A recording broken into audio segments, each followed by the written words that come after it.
সাধারণ মানুষ যদি এগিয়ে আসে, সবাই যদি একটু একটু করে সাহায্যের হাত বাড়িয়ে দেয়, তাহলে ও আর 5টা বাচ্চার মতো সুস্থ স্বাভাবিক জীবনে ফিরতে পারবে। কি হয়েছে এই বাচ্চাটির?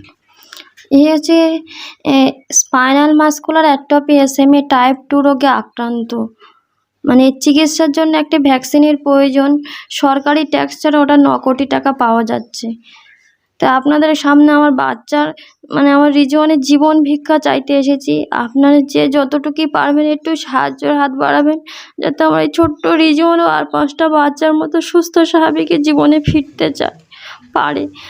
এর খুব ইচ্ছা, হাঁটতে চায়, কিন্তু টাকার অ্যামাউন্টটা যে এতটাই পরিমাণ, যেটা আমাদের একার পক্ষে সম্ভব নয়। যদি সাধারণ মানুষ যদি এগিয়ে আসে, সবাই যদি একটু একটু করে সাহায্যের হাত বাড়িয়ে দেয়, তাহলে ও আর 5টা বাচ্চার মতো সুস্থ স্বাভাবিক জীবনে ফিরতে পারবে। কবে জানতে পারলেন আপনি? এই রোগটা সম্পর্কে আমরা 2 বছর যখন বয়স, সেই সময় আস্তে আস্তে ওর জানতে পারি। 2 বছর 2 মাস বয়সে ওর একটা জেনেটিক টেস্ট আসে পিজি হসপিটাল থেকে। সেখান থেকে ডাক্তারবাবুরা বলছে যে ওর SMA আক্রান্ত, যেটা এখন বিশ্বের সবথেকে ব্যয়বহুল খরচা বলতে পারে।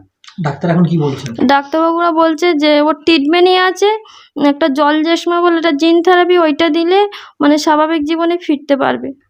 কতদিনের মধ্যে দিতে? ওটা 20 কেজির মধ্যে দিতে হবে। এখন বাচ্চার কত কেজি? ওর ওজন 11.5 কেজি। এখন কত টাকা পেয়েছেন? আমরা এখন ওর একটা 3.5 লাখ টাকা মতো ক্রাউড ফান্ডিং মতো হয়েছে।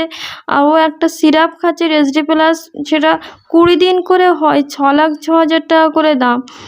আমরাও এত টাকা পরিমাণ, ওষুধটা কিছুদিন আরও হবে, সে ওষুধটাও সেইভাবে আর নেই। ট্রিটমেন্টটা আমরা না দিতে পারলে সময়ের সাথে সাথে মৃত্যুর দিকে আরও এগিয়ে আসবে।